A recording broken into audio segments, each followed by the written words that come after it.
Startschot weggegeven in tweede instantie dan weliswaar door Hubert. Katie Hall, de zeer ervaren Amerikaanse renster van Boels Doormans.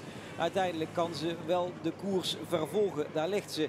Maar het gaf aan dat die openingsfase bijzonder nerveus was. Waarom?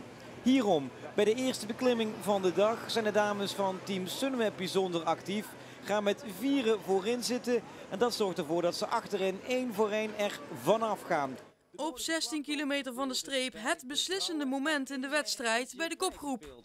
Demi Vollering en Franziska Koch zijn Susanne Andersen kwijt. En hier gebeurt dat op die klim naar Sint-Geertruid.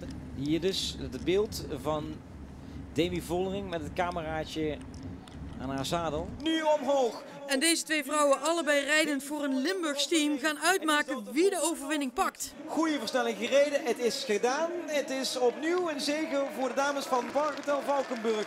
Demi Vollering wint de editie 2019. Na een prima sprint klopt ze haar medevluchtster Franziska Koch. Het Duitse toptalent uit de Limburgse ploeg Max Waterslei.